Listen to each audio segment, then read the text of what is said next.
ibice 28 guhera ku murongo wa 23 hageze kuri 28. Ndaturebera Abakorinto igice cya 2 murongo wa 6.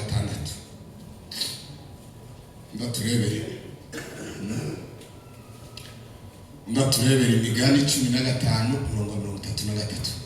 Abantu bose nibipange nitumara tuganire ndabandakije zo gusoma. Ayasoma mu izina rya Yesu. Yo ibice 8 murongo wa 23. Yego. Biravuze gutya ngo Imana niyo izi inzira yabo, Imana ni izi inzira y'ubwenge, kandi izi naho uba, kandi izi naho utuye, kuko ireba ku mpera z'isi, kuko izireba iriya aho isi hekera, ikareba no munsi y'ijuru hose, ikareba no munsi y'ijuru hose, kugira ngo igere uburemere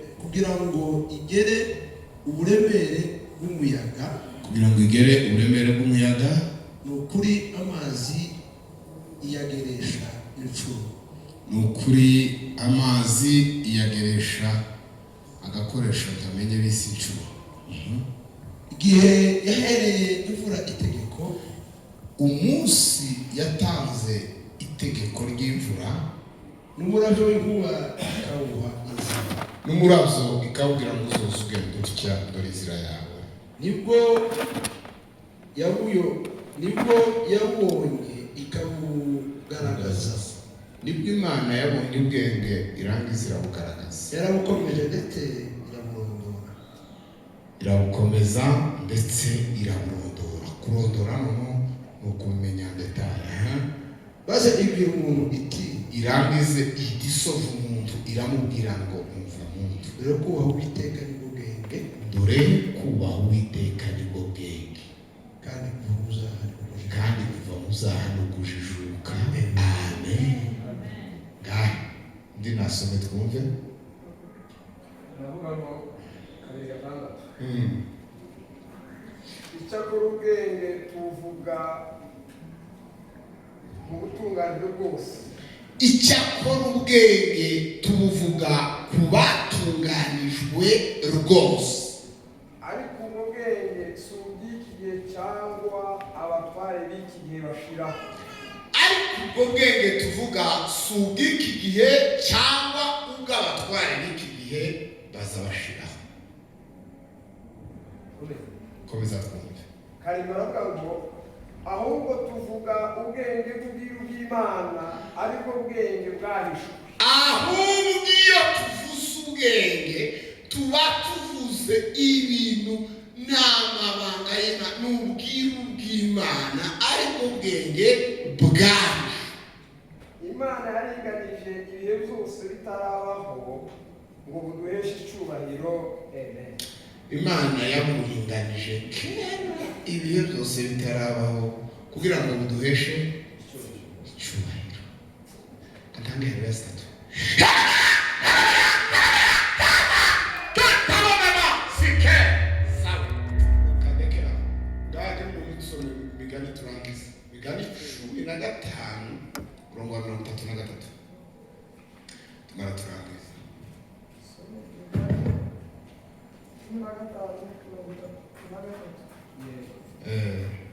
haravuga ngo kubaha Uwiteka niko kwigisha ubwenge, Kubaha Uwiteka niwe mwarimu w'ubwenge, kandi kwicisha bugufi kubanziriza icubahiro. Amen. kandi iyo umuntu yicishije bugufi abahamagaye icubahiro. Amen. Haleluya. Twese tuvuge ngo amen. Definisiyo y'ubwenge ni imwe, ariko ikagenda igira amashami. Nanditse definisiyo ni imwe, ariko ikagira supwe nka chapitre kindi sinzi ukuntu nazita. Mbwire ngo amen. Ndabisobanura. Kubaha Uwiteka biriya yavuze ngo uwabumenye n'uwaburondoye n'umwe. Iyo tuje ruguru tugasoma muba mwatangaye. Tuvuge ngo amen. Ahubwo bikunda abantu birutse gushaka ubwenge ngo bakabwiyoboka, bakaza babona ngo intoro, ngo ariko bakaza gusa intoro ko tuzizi ko zaziva mu butaka, ariko ubwenge bwo bukomoka. Nimugire ngo amen. Hallelujah. Kareba ati ibyo kurya turabizi abantu iyo bahinze baza babona umusaruro ukava mu guhinga. Ubwenge twubushakira. Nimugire ngo amen. Agera ahantu avuga ngo zakirimbu ziri imbere n'izezime ngo zigeze kuvugwa mu bihuha byazo zabo. Arabonye kirimbu zagati aka no hari ubwenge ariko ngo bumva ibihuha ni amakuru adafasha ndetse atizewe. Nimugire ngo amen. Agera rero ku murongo aravuga ngo Imana niyo yavuze. Tuvuge ngo amen. Ngo ni nayibuze. Agera no ku rwego avuga ngo izi burondora ikanyume irabwatisize umuntu mugire ngo usiga ahantu asigara cyane ikiwaye basi amubwira umuntu. Nimugire ngo amen. Isofu umuntu ngiramubwira ngo bakubwire ubwenge unukubaho Uwiteka. Nimugire ngo amen. Hallelujah. Yewe mwana w'umuntu niba ubaho Uwiteka uzobubona. Nimugire ngo amen. Ndimo definition y'ubwenge. Ubwenge ni ukubaha Imana. Ubwenge ni ugukizwa ariko bivuye ku mutima. Nimugire ngo amen. Ntabwo kiri mucumbi. Nimugire ngo amen. Hallelujah. Hatarimo kubaha Imana ni ukuri. Nubwo abantu bose boza bajya ngo tubwire ibintu ufite ubutaranye ubwenge. Bibiliya ni ijambo ry'Imana itabasha kubesha. Haleluya. Umugabo bita Paul atekereza ko bizocyana yigisha abantu. Nimugire ngo amen. Arababwira ati yewe nubwo mukomeza kumva ijambo ubwenge ntabwo ari ku bwenge iyo tuvuze iryo jambo ngo turivuga ku batunganyijwe rwose ngo kuko Imana ngo niyo yaburinganije igihe yaringanije yabushizeho kandi birabuduha ngo kugira ngo duheshe icyubahiro. N'umuntu bagatangaza ko agira ubwenge, bagatangaza ko ari umuhanga, bagatangaza ko ari ikirenge, ariko warasuzumye ko atazayubaha Imana ni ukuri mu ijuru ni umupfapfa. Ikizeze kabandi bose nubwo yo bari profesa nubwo yo bari mu ijuru bazavuga ngo nta bwenge turamubona acyarishije. Uzamura amaboko. Iso yavuze ngo ubwiru bw'ubumana ubwe. Nimugire ngo amen. Nubwi ni formire zima n'injiri n'ubuzima buba bwije mu mutima bwitwa kubaha Imana. Nimugire ngo amen.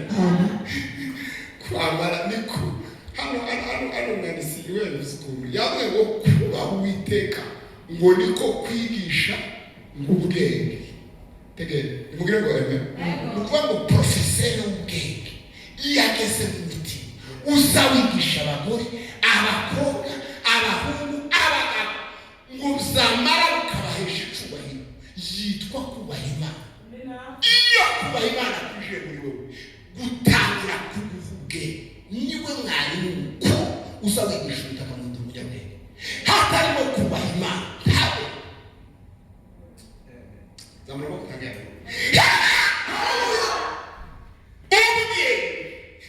nimugire ngo amen. Hallelujah. Lavo viva okay. Ibwira umuntu iramubwira ngo reka nkubwire, reka gupatapata, reka gufatafa shaboni ubaha Imana ubwo bwenge. Nimugire ngo amen. Ndabizi kuri nigeze umusore guhabwa isomo nari mbabaye cyane mbwira ngo tuturamutse twirirwa twigisha tukavuga usanga n'ukuru ari mbwira ngo n'abandi be mu giterane cy'abagore nuko mpamvu ijambo ry'igitabo cy'imigani kivuga ngo ubutoni burashukana ngo naho uburanga bwiza bwo ni ubusa ngo ariko umugore wubaha Uwiteka we ntuzashire nimubwire ngo uwo munsi ntabwo mbabwira ngo umugore atwaye igikombe bakoze amarushanwa wubaha Imana wari utwaye igikombe abandi bose bamwe barababwira ngo mwebwe mwakiriye ibishuko kuba muri nk'urwakazi gutoni burashukana tuvuge ngo gusa abantu benshi baza bigira ndavuga gute ngiye ibiterme bimwe bigoye tuba tuvuga ariko umutima warambwiye ngo kimwe ngo muri aya makuru ya kamera ngo uzoza uvuga utitaye ku mutekano ngo kimwe mu makuru ngo Satani yakeneye ngo ni ukugira ngo muza muvuga ijambo ry'Imana mutiye ngo ariko wibuke ko na Yesu ngo yagazamba avuga ngo nguriya ngo mugende mubwire uriya mwana w'ingunzu si Yesu wazubivuga ubwo byazarisiwe kujya niyo terime y'umwuka iba yaje kandi bifite igisobanuro mu isi y'umwuka hari ubugiye gukubitwa mu cyagahita yindi nimubwire ngo haleluya baye hano bakavuga ngo mwabana b'inzoka mwabana b'incira ngo ninde none twe tukagira ngo none yavuze na uya igihe terime y'umwuka kugira ngo nibura bumvisha ubukana bw'ububi bari ngo mwabana b'inzoka mwabana b'incira ninde wabigishe mu umujinya w'Imana kimuvuze ngo ugiye kubatizwa ugenda mwere imbuto zikwiriye abakristo abihana none umutima urambwira ngo izi kamera kuzica mutuntu ngo bavuga butumwa benshi ngo bamaze gutuma imerere wivuga butumwa cyo genda nahungabanye gutya ngo uzoze uvuga ibintu byose baravuga kumutaye utitaye kuri ya kamera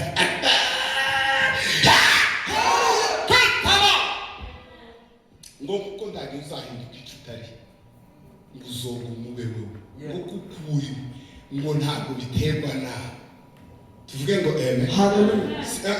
uruburiwe nubwo isi yohaguka yose ikavuga ukundi kunyuranye k'ukuri usuga umukara we nimubwire ngo sisiteme nari ngiye gukoresha cyiza nyine ariko cyo gupfobya Satani n'abadayimoni nimubwire ngo reka ntange haleluya timara gusobanura izi definition mu izina rya Yesu mubwire ngo twongere haleluya twari twese kuri ijambo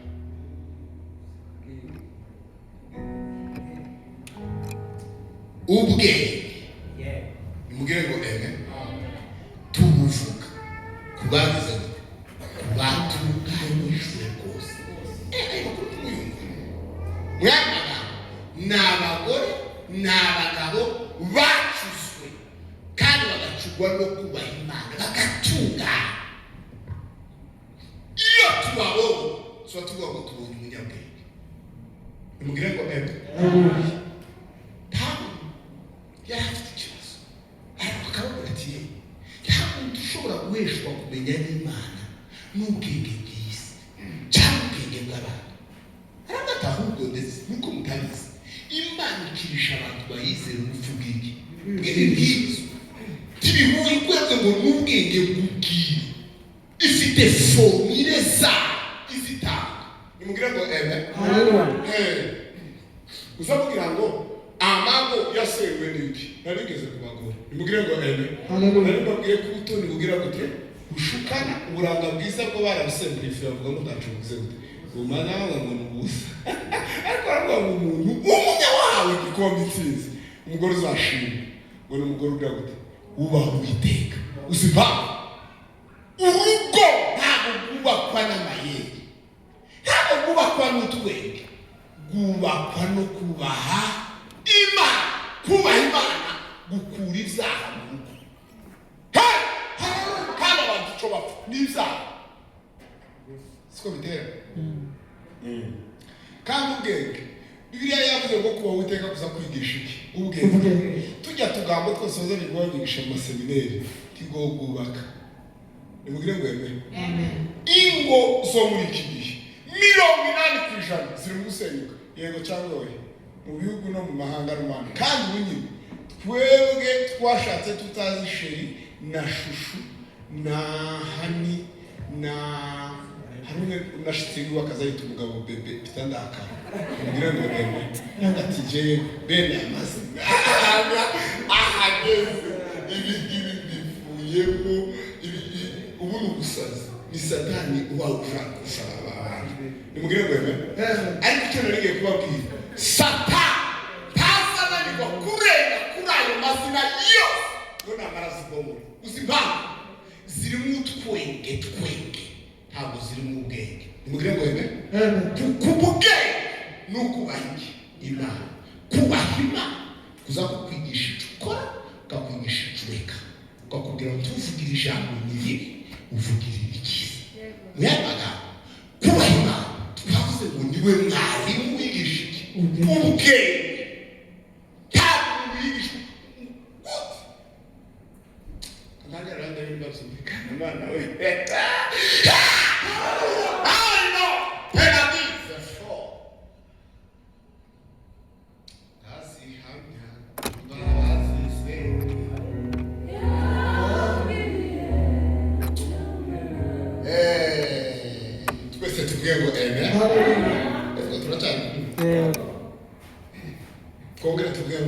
Hallelujah.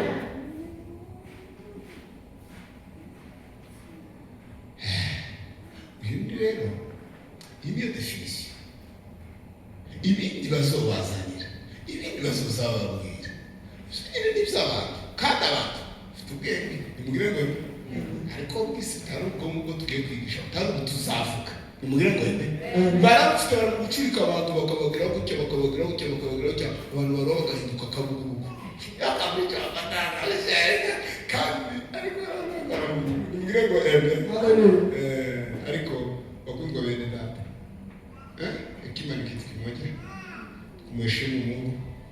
Ukimheshimu Mungu, kuheshimu Mungu kutakupea vingine vyote. Nimugire ngo kumheshimu Mungu kutakulinda. Kumheshimu Mungu kutakuponya majali mengi. Kuheshimu Mungu kutaongoza maneno yako. Nimugire ngo kuheshimu Mungu. Kuheshimu Mungu kuba Imana. Usitaki ndikomeye. Usukuri kuba Imana kwa sababu kuzi.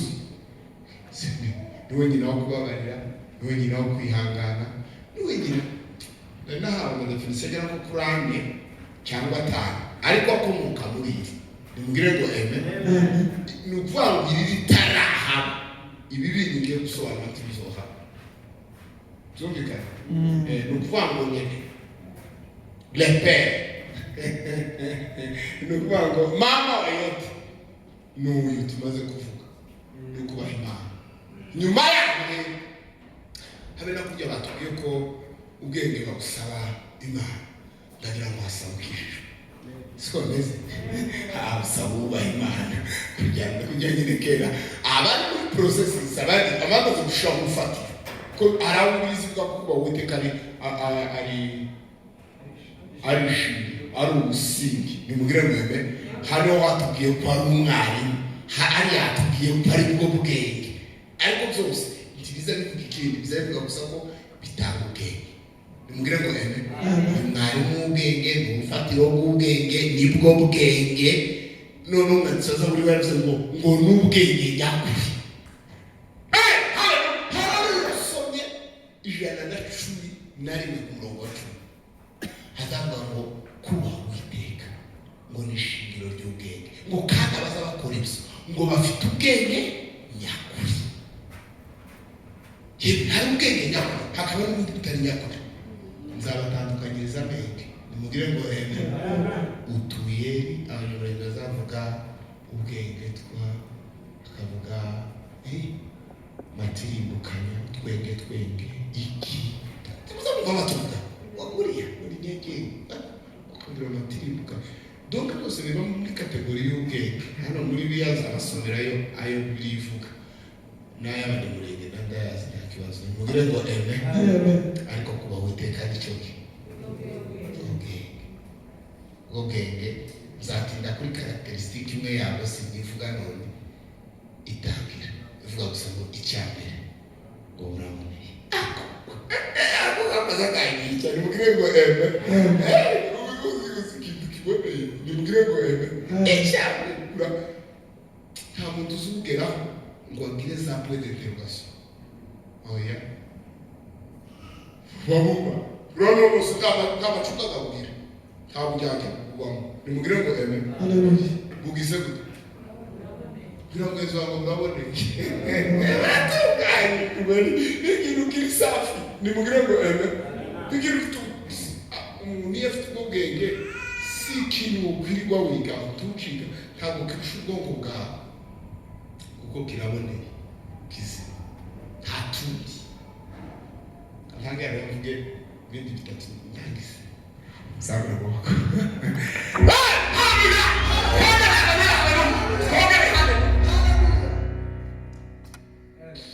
yumaze rero kubaha Imana tuvuge ngo cyane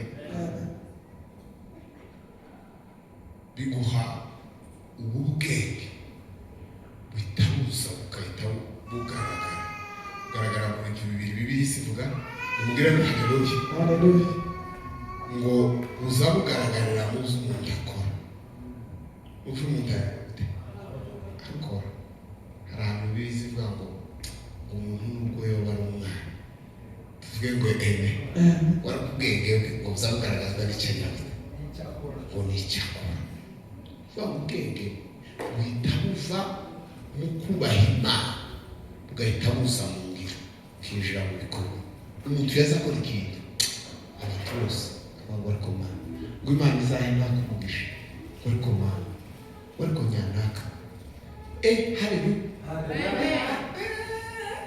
bigeze guhabwa ubwenge umunsi umwe ndaseka ndaza kubasomera nariya kabiri naho ntabwo kuvuga ngo iyo umuntu yahawe ubwo bwenge buza mujakora buhinduka ubuzima bwe amen yazakora ikintu sekanaka kiya kintu yabitekereje umubwire ngo amen ariko mbere yuko muze mu kubaha Imana umubwire ngo amen agahita abijya mu bikorwa yavuga abantu bagatangazwa no kuvuga ko umubwire ngo amen abafite ubwenge buvuga ikintu abandi bose bazacanganyije ibo bakibaza bakuye iryo jambo ryiza umuntu yo twabona hano hari ikintu cyo twese tukabona umuntu umenya kuvuga neza umubwire ngo amen twese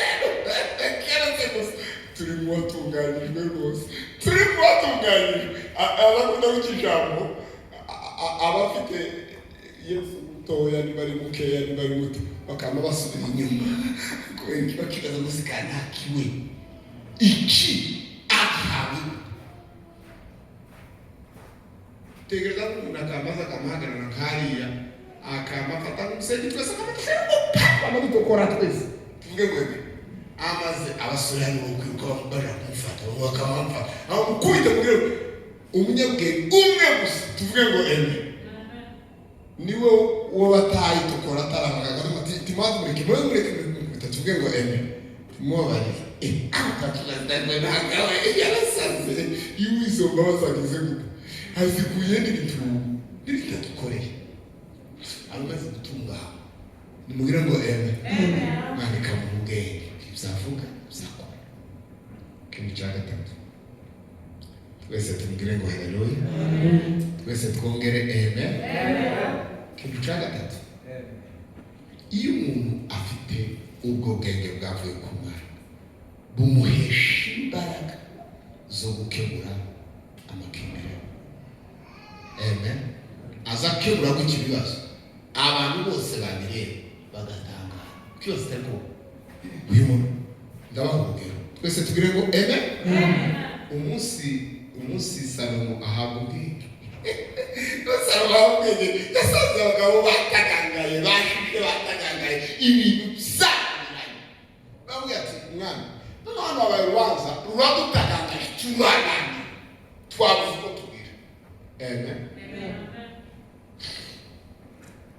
warasaba bazisizagenze baravuga ati abagore babiri bari mu bombi abyara umwana ndabyara. Igitangaza cyabaye uyu mugore ngo asanga umwana ngo wiwe yapfuye. Warangize ngo buce mu gitondo haravuga ngo umwana ngo asaza ujya wapfuye ngo yarajyamanye ngo usure ngo ahubwo akaba ngo wa mugenzi ngo niwo ngo wiwe karabona niwo wiwe. None ibyo bintu twabiyobewe. Kavuga ati uyu muntu yazaniye umwana we yapfuye kuko namwitegereje. Umwana waje maze iminsi niba 3 umbyara sino muyobewe. Bakaba kumva kavuga urya kamate none ikikaira abandi none nigisazi uri igisazi mutwe wawe uryamye umwana wawe none kurazana ngo nuwawe. Aho cyabanza baratekereza baracanganyikirwa baburi uburyo turagira uyu mugore kwavuga akavuga ati umwana wanje ndamusuye wapfuye nuriya nakafi. None bakaza yamutwaye da tinari sinabimenye gusa nicwe sanga umwana afite yapfuye ngira ngo nuwanje ariko okay mbona si tukamuna ukugora. No umunyabwenge numugire ngo umunyabwenge aza kemura makimbira abaturage bose cyagira uvuga ngo arabereye cyagira uvuga ngo uvuze nabi tuvuge ngo bose bagatarasana tuvuga ngo bikoze neza. Mbere ukanga niko bakora ikintu guhamagara abagaragu ngo barabwira ngo musani mu gitanda uyu mwana yapfuye uyu munsi kumuravuga. None wa mugore uratwara igiciro cy'abucagura gusa kuguhamagara fataha ndacamo nindangiza umutwara igiciro ndiki kimse gusa bashamuza nani yo mubite wa mugore ari kuvuga ngo bantwaye umwana uyu nguyu wapfuye si waje avuga ngo yaje ngo ndimumushe ngo mumuheza amutware. Urya wundi atoya akuvuga ngo amutware bamuce muhati. Nta muntu uvuga ngo umwana we bamushire imbugite sana umwana bamuhari. Abaturage bose ngo baravuga ngo Imana ngo yatwaye umwana ufite ubwenge. Imana idukoreye igitangaza. Nimugire ngo bose ngo bemera ko umwana bahawagize kubera yakemuye amakimbirane bose baratangara ati yagusigarana akantu mu mutwe. Baravuga ngo kuri biriya kose niko kuri. Twese tuvuge ngo iyo ufite ubwenge bw'Imana nimugire ngo uzuke muri kibazo tiyasigara umirimire ngo wabereye kandi kubera tukona mu mutima wawe. Nimugire ngo kubera iki? Kubera ko bwenge imbaraga zazikemura iki makibira.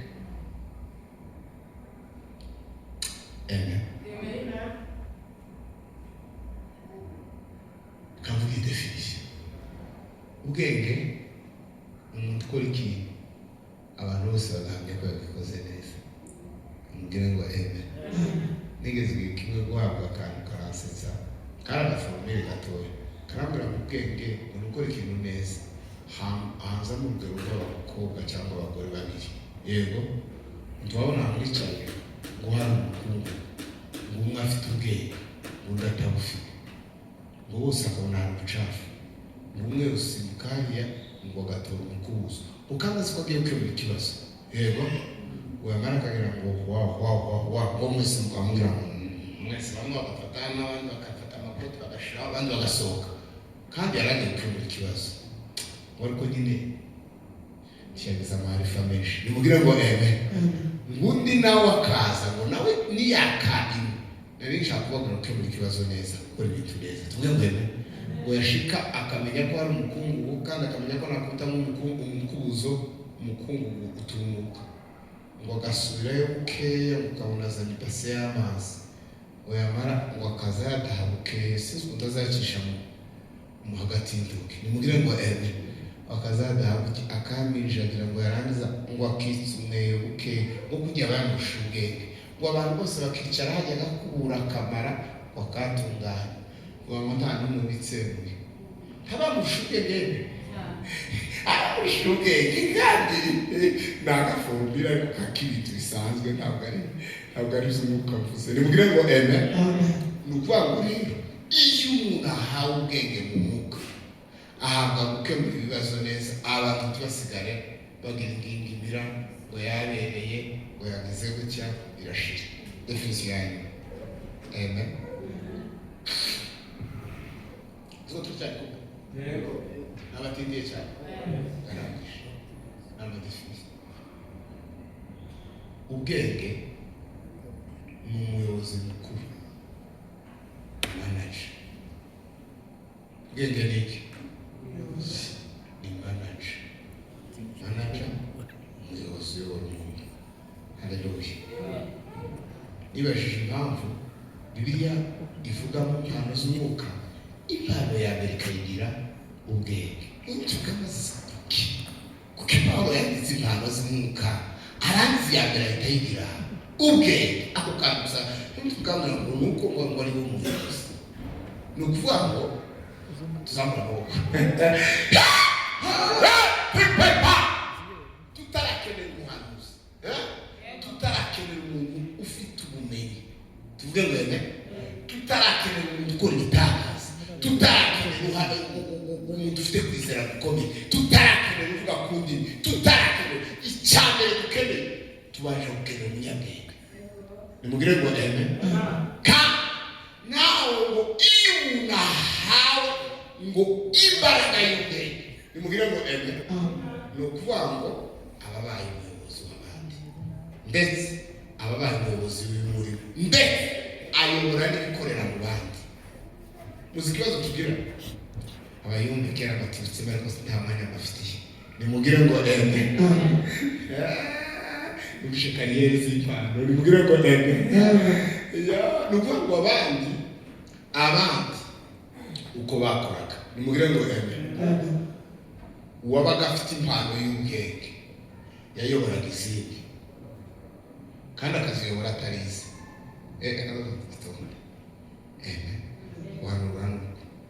Mwandiko uzi ko iyo umuntu afite impano y'ubwenge ari uzi utanga ubuhanuzi neza kurusha uwabwirizwe, ndetse byaba ngombwa akabwumva kurusha uwabwirizwe ufite ubwenge.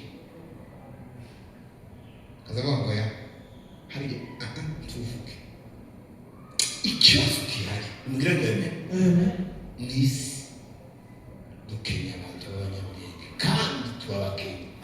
Mwari magambo dukenya batunganijwe rwose bamara bakaganirwa baba bakayobora ibindi kandi nimugire ngo ene kandekera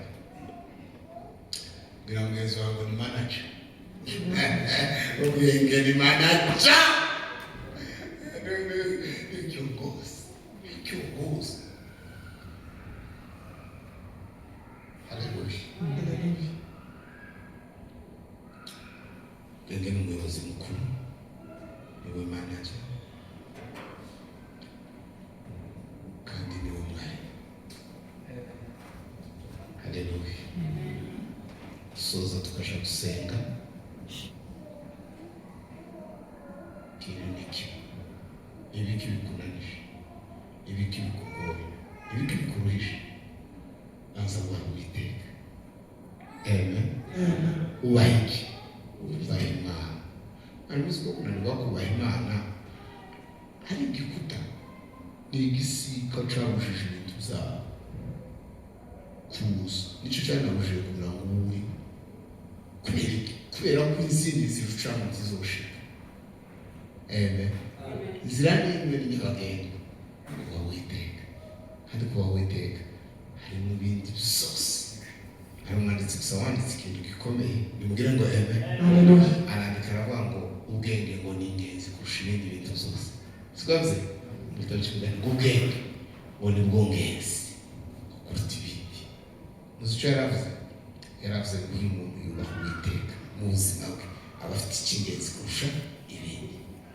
Cyo gituma nabwiye Imana ngo Mana ndagushimiye ko wampaye icy'ingenzi.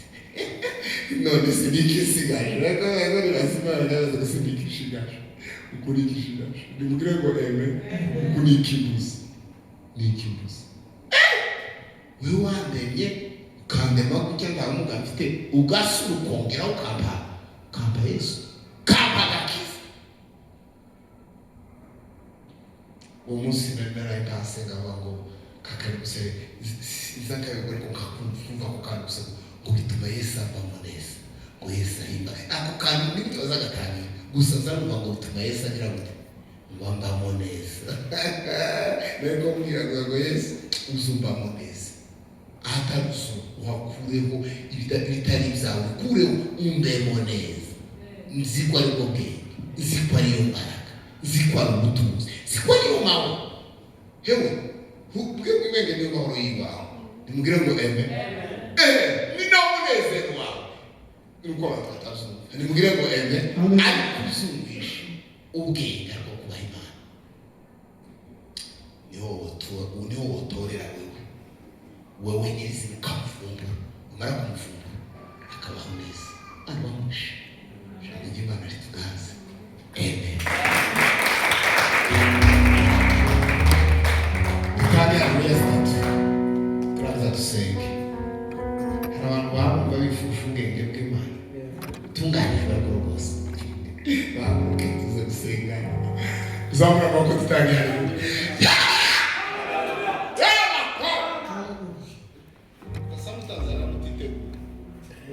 cyangwa ari ijambo